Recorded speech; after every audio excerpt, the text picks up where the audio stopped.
Thank you for the invitation for this wonderful conference. I'm very happy to share our experience, and I think this is something that Croatia, we are quite happy to share our experience, not only to boast about it, but also we firmly believe that we are each gaining from expanding Western Balkan into the EU. And for us, as newest member states of both of the EU and the Euro area, I think that we have some new lessons. And why are those new lessons important? Because EU is getting more and more integrated, there is more common things, and the level bar is increasing quite substantially. As you are familiar, all of you who are involved in this kind of negotiations, it is not negotiations, it is just adaptation of EU legislation, and maybe getting a little bit postponement of a few years in this process. So this is number one. Number two, Croatia, we entered EU in quite difficult time, in deep recession.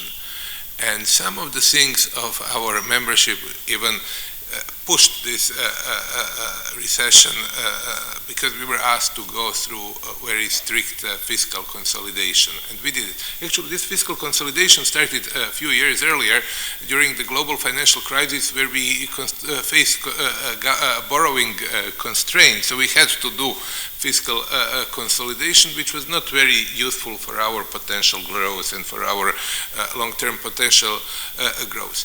So what we did, we were quite good students. First, we adopted we were really eager to join EU, so we adopted all the rules, then did fiscal consolidation, and as soon as our fiscal situation was done, we jumped into the process of firmer integration, which was mostly joining the Euro area, but also not only Euro area, but also Schengen area, which is to some extent similarly important. You have free movement of goods, but free movement of people is also quite important thing. So there was really wholeheartedly decision. Okay, let's do it, and we will do whatever it takes. But there were two problems. So one problem, the governor Radovic was mentioning, and said, we don't know, there are no rules. How to join ERM2 if we don't have our own currency? Well, what I can tell you was, when we were joining, there were no rules for joining ERM2. It was just a decision. It was political decision which could be made by the Council of Ministers, and the ECB had to participate in it.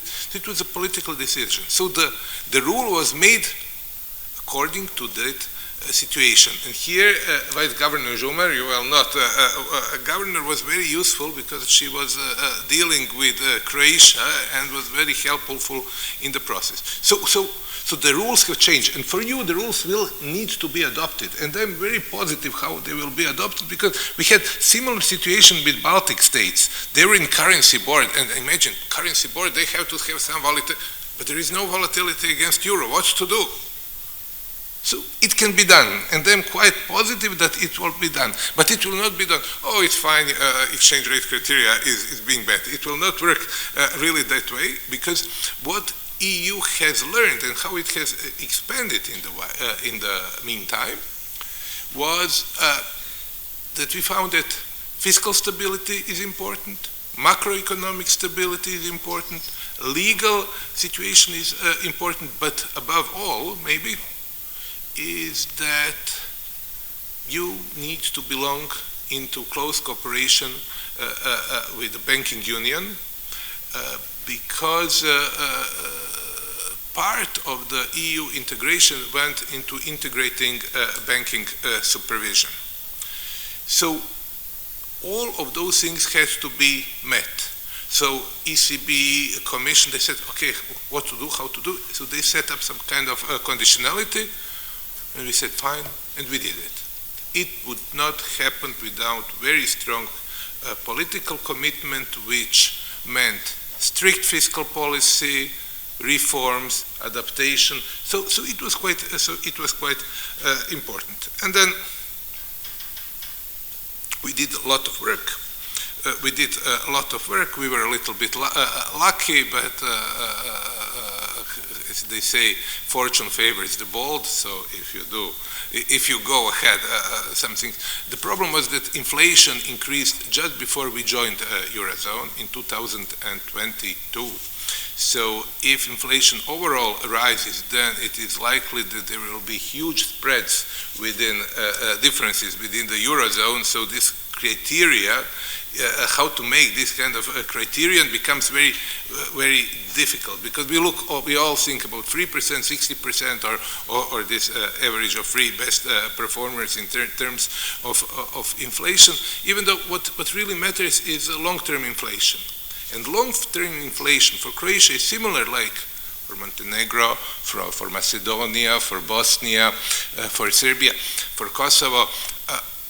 We are converging. So long-term inflation in convergence country, we have nominal and real convergence, will be higher than the core of the EU. And everybody knows that, but it is not a problem. So if it comes with productivity growth, it is fine. So basically, the short story is that